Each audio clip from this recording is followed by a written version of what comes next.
வணக்கம், டாக்டர் ரஞ்சித் பிரதாப். இப்ப இருக்க யங் இண்டிவிஜுவல்ஸ் எல்லாமே காக்ரோச் ரேஸ் ஓடிட்டே இருக்கிறாங்க. அவங்க அகாடமிக்கா, ப்ரொஃபஷனலா இல்ல டிஜிட்டலா அவுட் பெர்ஃபார்ம் பண்ணணுக்காக ஓடிட்டே இருக்கிறாங்க. அவங்க சொல்ற காமனான வார்த்தை, எனக்கு நிறைய ஸ்ட்ரெஸ் இருக்கு, ஒர்க் ஸ்ட்ரெஸ் இருக்கு, ஜாப் ஸ்ட்ரெஸ் இருக்குன்னு சொல்றாங்க. கண்டிப்பா இது எல்லாமே உண்மைதான். ஆனா ஒரு கட்டத்து மேல இந்த ஸ்ட்ரெஸ் நம்ம உடம்புனால தாங்க முடியாது. ஜென்ரலா ஒரு நார்மலா ஸ்ட்ரெஸ் இருந்துச்சுன்னா 2 ஸ்ட்ரெஸ் ஹார்மோன்ஸ் ரிலீஸ் ஆகும், கார்டிசால், கேட்டகாலமின்ஸ்.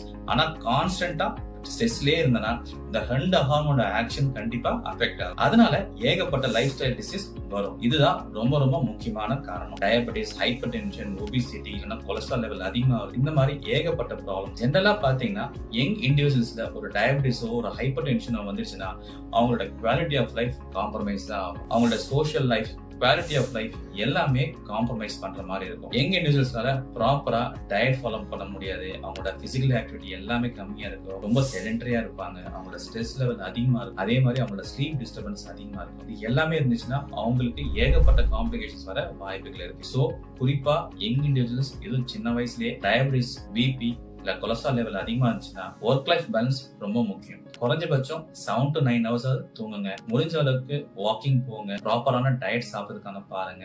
யோகா, மெடிடேஷன் மாதிரி உங்களுக்கு அந்த ஸ்ட்ரெஸ் ரிலீஃப் பண்றதுக்கான சில ப்ரொசீஜர்ஸ் எல்லாம் ட்ரை பண்ணுங்க. உங்களோட ஹெல்த்தை ப்ராப்பரா ரெகுலரா செக் பண்ணிக்கோங்க.